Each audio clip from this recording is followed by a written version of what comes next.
Acuna মুতু করে দিল প্রজাপতিটাকে ধরা টাচ করার সাথে সাথে। শুঁয়োপোকা অবলিক শুঁয়োপোকা যেটাই বলো না কেন, এই শুঁয়োপোকা অথবা শুঁয়োপোকা থেকে ঠিক কি পদ্ধতিতে একটি প্রজাপতির জন্ম হয় আজকে আমি নিজের চোখে দেখতে পারলাম। এই হ্যালো এভরিওয়ান, কেমন আছো তোমরা সবাই? এখন কটা বাজে দাঁড়াও তোমাদেরকে একটু লাইভ টাইম দেখাই। এই দেখো এখন হচ্ছে সময় 1:48, দুপুর 1:48। এইমাত্র আমি কাজের থেকে বাড়িতে এসেছি, টোটো চালিয়ে বাড়িতে এসেছি। বাড়িতে এসে আমি ঘুমানোর জন্য এসেছিলাম। এই টাইমে একটা জিনিস দেখলাম। আমি ভেবেছিলাম ভিডিওটা তোমাদের সাথে সেই দিনই শেয়ার করব যেদিন মানে প্রজাপতিটা আর কি তৈরি হয়ে যাবে। তো আমি নিজে একটা জিনিস দেখলাম যে শুঁয়োপোকা থেকে ঠিক কীভাবে কী পদ্ধতিতে প্রজাপতিটা তৈরি হয়। ঠিক আছে, আমি দুপুরবেলা এসে ঘুমাতে এসেছি, আর এই সময় আমার নজর গেছে এই দেখো এই জিনিসটার ওপরে, একটি সুন্দর প্রজাপতির ওপরে দেখতে পাচ্ছ।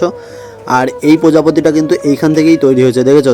মানে এর ভেতরে এই যে বাসাটা দেখতে পাচ্ছ, আমি প্রজাপতিটার গায়ে এখন টাচ করছি না। এইখানে মানে একটা বড় শুঁয়োপোকা এইখানে ছিল। দেন আমার মশারির ভেতরে, এই মশারির ভেতরে আমিও ঘুমাই, এর সাথে কিন্তু শুঁয়োপোকাটাকে আমি দেখেছিলাম, কিন্তু সেই টাইমে ও বাসাটা বানিয়ে নিয়েছিল।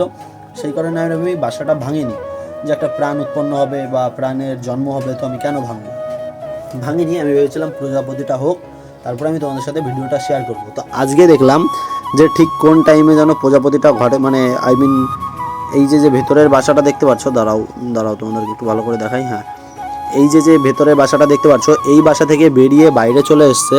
আমি বুঝতে পারিনি, আজকে যখন এসে ঘুমাতে গেলাম ঠিক সেই টাইমে দেখতে পারলাম। দেখতে পাচ্ছ কত সুন্দর প্রজাপতিটা। ঠিক আছে, আমার সাথে কিন্তু এরকম ঘরের মধ্যে যেমন সাপ থাকে সেরকম প্রজাপতিও আছে কিন্তু আমার মশারির মধ্যে, দেখলে একটা আলাদাই ব্যাপারে। দেখো কত সুন্দর দেখতে পাচ্ছ।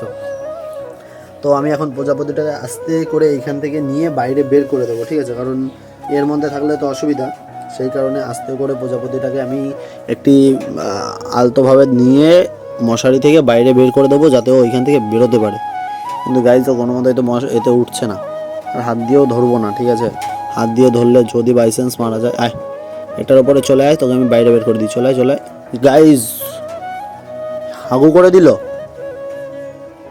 জানি না গাইজ, ভয়তে মনে হচ্ছে হাগু করে দিল। এই দেখো হাগু না মুতু করে দিল প্রজাপতিটাকে ধরা টাচ করার সাথে সাথে। কিন্তু ও মশারি ছেড়ে আসতে চাইছে না, জানি না কেন। আমি যে প্যান্টের এসছে, এইবার আমি ওকে আস্তে করে মশারি থেকে বাইরে বের করে দেবো। কিন্তু কি জানো গাইজ, একটা রসও ছেড়ে দিল, টুস করে উড়ে গেছে নাকি সামথিং, জানি না।